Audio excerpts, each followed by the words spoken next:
Salve galera, aqui é o Dimitri e vocês estão no canal Nerdiocracia. E novamente vamos elevar nosso cosmo ao máximo para despertar o sétimo sentido e acompanhar o ranking de poder dos Cavaleiros de Bronze. Então sem mais delongas, me dê essa força, Pegasus!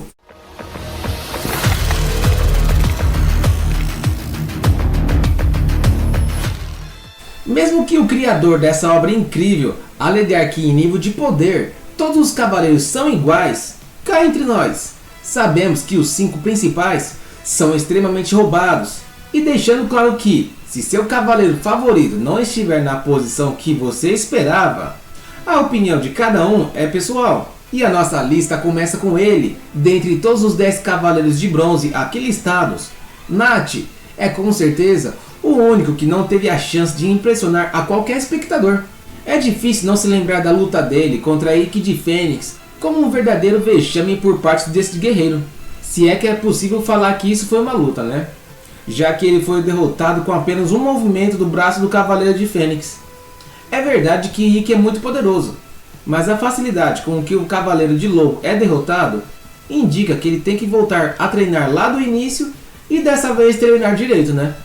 Pois bem, depois de terminar o seu treino, ele retorna ao Japão para participar da Guerra Galáctica de Saori Kido, um torneio que premiaria o vencedor com a lendária armadura de ouro de Sagitário. Sua primeira luta é adiada, pois Ikki de Fênix ainda não havia chegado. Quando Ikki finalmente aparece, Nath exige a sua merecida luta, mas acaba perdendo antes mesmo de mostrar suas habilidades, cedendo ao golpe fantasma de Fênix. Na saga do Santuário, ele ajuda os Cavaleiros de Bronze secundários a salvar Tatsumi e Saori de um ataque de alguns soldados, lembrando, alguns soldados do Santuário, ou seja, soldados comuns. E ele não faz nada além de ficar lá de guarda, enquanto Seiya e os outros cavaleiros principais sobem as 12 casas. E só no final, depois de Saga derrotado, é que ele acompanha a Saori até o próprio Saga e pronto.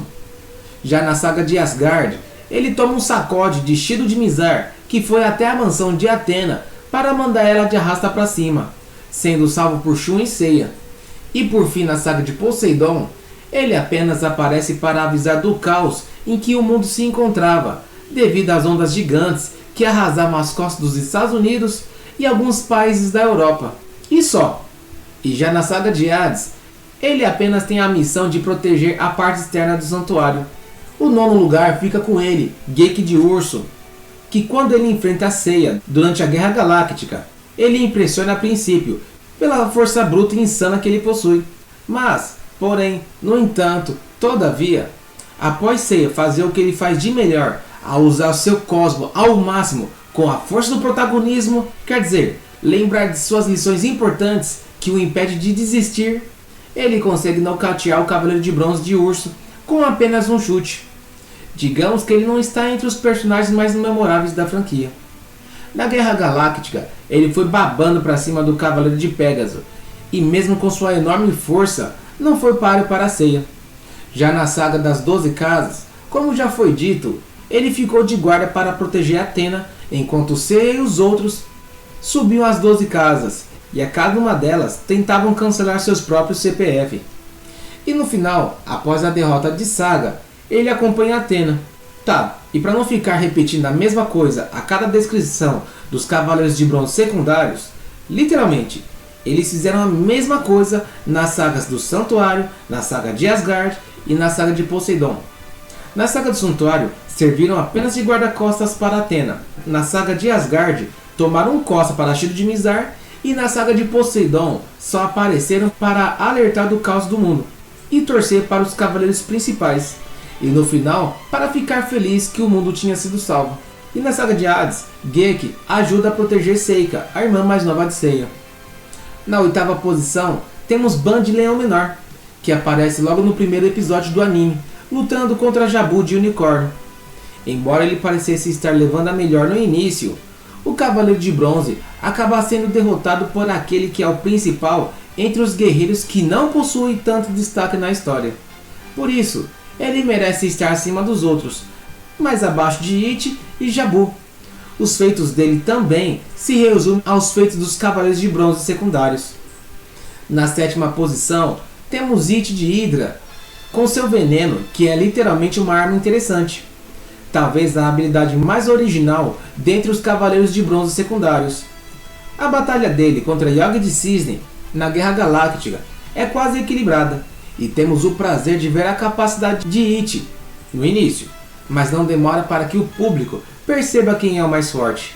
Ainda assim, dentre os que não possuem tanto destaque na história original, ele acaba sendo o segundo mais memorável. Além disso, histórias futuras o transformariam em um Cavaleiro de Prata. Logo, temos que reconhecer o talento do ofuscado guerreiro. Os feitos dele também se resumem aos feitos dos Cavaleiros de Bronze secundários. E na 6ª posição, temos ele, que é um segundo Seiya. Jabu de Unicorn é de longe o Cavaleiro de Bronze secundário mais importante da história original, tendo em vista que ele é quem mais apareceu fora do quinteto principal. De acordo com a mitologia da franquia, ele deveria ser o vice de Pégaso na batalha contra Hades. Na prática, o anime acaba não demonstrando isso, mas o guerreiro ainda assim merece destaque. E novamente, os feitos dele também se resumem aos feitos dos Cavaleiros de Bronze secundários. E uma salva de palmas extra, porque foi ele quem reconheceu que o grupo principal do Seiya era bem mais forte do que o dele, e seriam mais capazes de salvar Athena. E agora vamos causar um pouquinho de polêmica com o 5º lugar. E sim, é verdade que a posição de Shiryu nesta lista pode ser polêmica, mas convenhamos, apesar de ser um personagem excelente, tanto em termos de poder quanto em personalidade, o Cavaleiro de Dragão não possui poderes tão impressionantes quanto os do Ikki, nem um cosmo tão poderoso quanto o do Shun, ou a persistência ou força do protagonismo de Seiya, que literalmente já o derrotou diretamente. Ele se equipara a Yoga, na teoria. Pois é, eu também acho que o Shiryu é zica pra caramba, e muita gente pode falar: ah, mas ele tem a Excalibur, tem o escudo mais resistente do mundo e tal.